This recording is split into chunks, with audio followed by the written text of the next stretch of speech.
Bonsoir Julien Damon. Bonsoir. Vous êtes sociologue, professeur à Sciences Po. Vous êtes considéré comme l'un des meilleurs spécialistes français des questions liées à la pauvreté. Et on va s'intéresser avec vous à l'une des réformes peut-être la plus révolutionnaire du quinquennat. En tout cas, elle a été présentée par le président de la République comme la mesure phare pour lutter contre la pauvreté en France. C'est le revenu universel d'activité. Coup d'envoi aujourd'hui des concertations. Et pour camper le décor, avant que l'on vous écoute là-dessus, je vous propose d'écouter le président de la République. C'était en septembre dernier. Nous devons aller plus loin et changer d'échelle. C'est pourquoi je souhaite que nous créions un revenu universel d'activité qui fusionne le plus grand nombre possible de prestations et dont l'État sera entièrement responsable. Alors, 8 mois après, ça y est, le chantier est lancé. Objectif, une loi en 2020. D'abord, Julien Damon, très concrètement, quelle est l'idée de ce revenu universel ?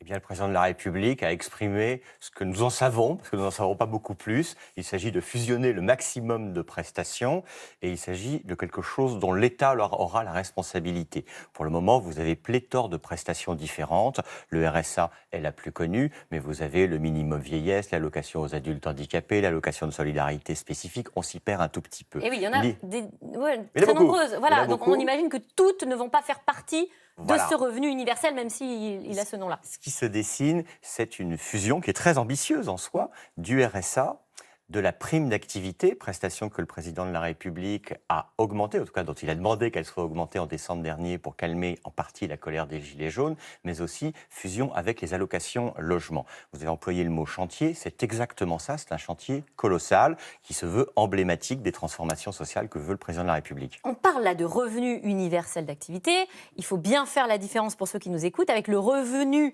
vous savez, d'existence ou le revenu de base dont on a beaucoup entendu parler, notamment par le candidat Benoît Hamon pendant la présidentielle. Pendant la présidentielle, le candidat Hamon plaidait pour un revenu universel, le candidat Fillon plaidait pour une allocation sociale unique et le candidat Macron plaidait, lui, pour un versement social unique. On a touillé un peu ça, on en a fait un revenu universel d'activité qui ne sera pas universel au sens où tout le monde ne le touchera pas, mais qui se veut général, au moins que toutes les personnes en difficulté puissent en bénéficier. Donc ce sera un revenu universel ciblé. Et s'il est d'activité, c'est parce que, ceci a été annoncé aussi plusieurs fois, on veut renforcer les obligations d'un côté et les aides pour appuyer les gens dans leur retour à l'emploi. Alors justement, on va voir à qui s'adresse très précisément ce projet de loi. Vous parliez du RSA, c'est quand même près de 2 millions de personnes concernées, presque. Les APL, donc les aides au logement, qui seraient également additionnées, c'est 6,5 millions de personnes qui les touchent. Et puis la prime d'activité qui bénéficie à 4,2 millions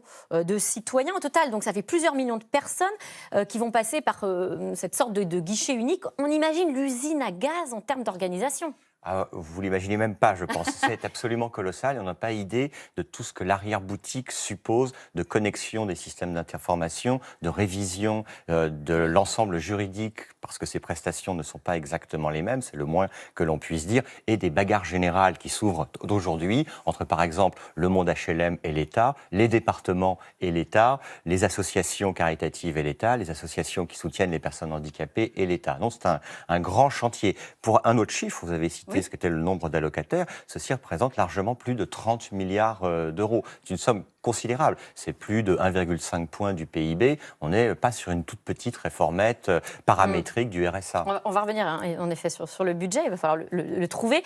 Avant cela, juste le minima social. Chaque président, en quelque sorte, a eu son minima social. Je pense au RMI donc, sous Mitterrand, la prime pour l'emploi sous Jacques Chirac, le RSA sous Nicolas Sarkozy.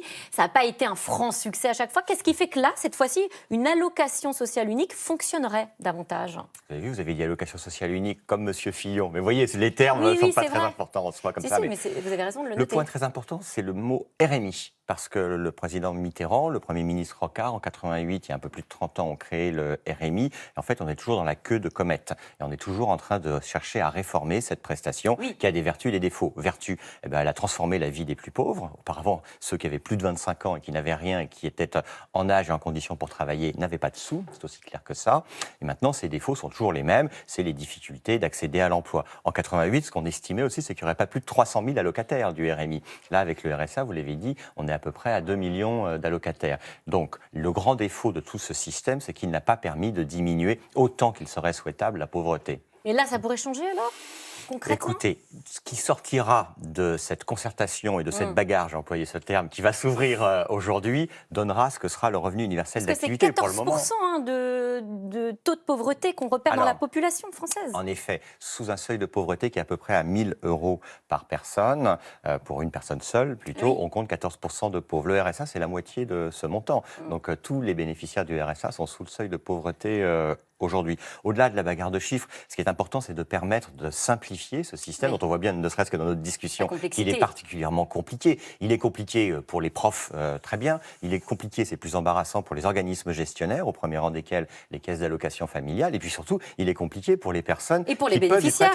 Exactement, sur les bénéficiaires qui sont perdus dans le système. Et là, on pense quand même aussi à ces bénéficiaires qui pourraient toucher par exemple le RSA, on en entend quand même souvent parler, et qui ne le touchent même pas, qui ne le demandent pas. C'est le cas de près de 30%, je crois, des personnes qui pourraient le toucher.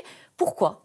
Alors, vous avez plusieurs raisons à ce que l'on appelle ce non-recours, des personnes éligibles à une prestation et qui ne la touchent pas. Certaines n'en veulent pas pour des raisons qui leur sont propres. D'autres, je vais très vite, vous pouvez considérer que c'est une prestation relativement infamante, indigne, et que vous préféreriez avoir un salaire augmenté. La stigmatisation ? C'est le terme à la mode, mais c'est bien ça. Il y a le Jésus-Christ, le grand stigmatisé, et puis il y a l'ensemble des problèmes sociaux aujourd'hui où on ajoute plein de stigmates. Mais plus sérieusement, ou si on doit être moins caustique, vous avez ce sujet de gens qui refusent l'assistance. Vous avez des gens qui refusent l'assistance pour des raisons moins avouables. C'est-à-dire qu'à partir du moment où vous acceptez d'avoir le RSA, vous avez une obligation de dire ce que sont vos ressources tous les trimestres à la caisse d'allocation familiale qui va le vérifier. Donc vous avez un problème de travail au noir qui d'un seul coup se blanchirait, serait mis au jour. Mais plus largement, ce non-recours, qui est peut-être un peu exagéré à 30%, mais en tout état de cause, qui est certainement conséquent, eh bien, il a trait principalement à la complexité de la prestation. Alors justement, en fluidifiant du coup ces demandes d'allocation, ça permettrait à ce qu'on appelle, donc, comme vous l'appelez, ce taux de non-recours d'être différent. Il faut savoir quand même qu'aujourd'hui, ça fait près de 3,6 milliards d'euros que l'État pourrait verser et ne verse pas parce qu'on ne le lui demande pas. Ça veut dire aussi qu'il va falloir là davantage sortir de l'argent. Je pense quand même au président de la République qui avait parlé, en parlant des minima sociaux, de ce pognon de dingue que cela coûtait à l'État. Alors comment est-ce qu'il va financer là ce dispositif ? D'abord, il y a un peu d'exagération toujours sur le non-recours et sur la masse financière que ceci représenterait. Et de toutes les façons, l'objectif n'est pas de placer les gens dans le RSA et qu'ils y restent à vie. L'objectif et leur demande principale, c'est d'être accompagnés vers la sortie de ces dispositifs. De fait, ça coûtera nécessairement un tout petit peu plus cher, sinon ça ne sert à rien de faire la réforme. Et les associations vont y être extrêmement attentives. Et d'ailleurs, elles commencent déjà à prendre la parole en ce sens.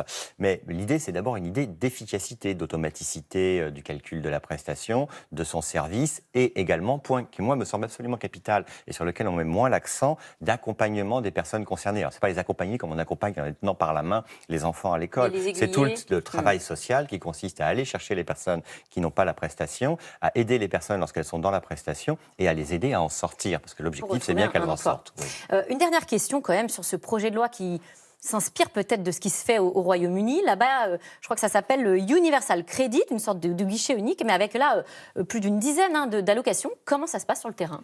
Mal, très mal. Et c'est vrai qu'on s'est inspiré en France de cette réforme qui, depuis une dizaine d'années, se met en place progressivement. C'est-à-dire que d'un seul coup, il y a 10 ans, c'est dit on va faire une seule prestation en fusionnant 6 et tout devrait mieux marcher pour les personnes en difficulté. Eh bien, on s'aperçoit que ça ne marche pas parce que la complexité de l'usine à gaz, la complexité du rapprochement des systèmes d'information fait que ça ne marche pas. On n'aurait peut-être pas dû s'inspirer des Anglais. Alors on va suivre ces 6 mois de concertation. On a bien compris que c'était un point de bascule dans ce mi-mandat. Il y a peut-être une supériorité du modèle français, là, on verra. Nous verrons bien, nous suivons ça de près. Merci beaucoup, Julien Damon, d'être venu sur notre plateau. Tout de suite, c'est dans l'air, avec Caroline Roux qui revient sur la démission du président du Parti des Républicains.